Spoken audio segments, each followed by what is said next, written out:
12-year-old Luke Martinez spends most weekends right here, fielding grounders and ripping liners into the outfield. He plays for San Antonio's Alamo Drillers, the top 12 and under baseball team in America. It's on a different level. It's on elite level. The Martinez family spends most weekends on the road, traveling cross-country to tournaments. Having to go from Houston to Dallas to Lake Charles, Louisiana, Sulphur, Louisiana, Beaumont, Texas. Between meals, hotels, and gas, the family forks over $300 to $500 a weekend, and it's money they don't always have. Sometimes I have to be late on a payment on a car, home, cell phone. We just gotta call with them and ask them if they could extend if we can make payment on it. I figured because we have everything we need, we have food on the table, clothes on their back, vehicles to drive, we have a roof over our head, we can go ahead and be behind on some bills. And for baseball. For baseball. For baseball because that's what he loves to do. And as a mom, I'm going to do everything I can to make him happy.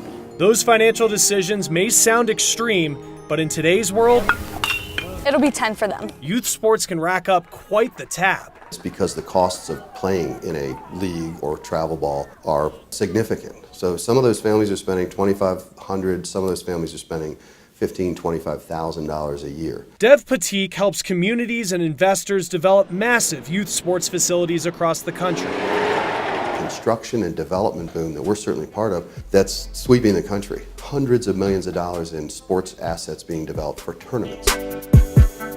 And places like Westfield, Indiana are proof of that. Less than a decade ago, this city near Indianapolis was looking for an identity and something to do with hundreds of acres of farmland. And so we decided youth sports.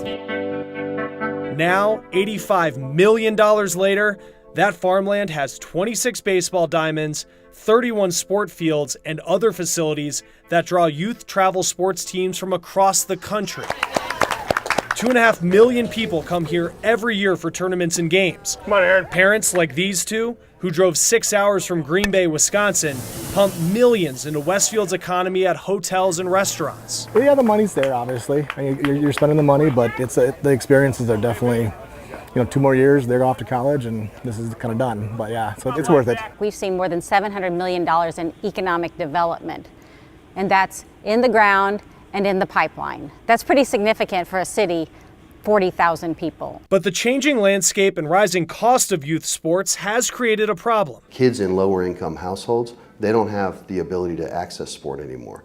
It's become so privatized, and the public sector stepped so far outside of it that it's left low income families without access to sport. Kids like Luke Martinez, his dad recently borrowing money from his 401k to help pay for a trip to New York for a tournament next month. A move some may consider drastic, but the Martinez family considers it money well spent, no matter what anyone else may think. We're not living our life through our child. No, he likes it, he loves it. This is his passion.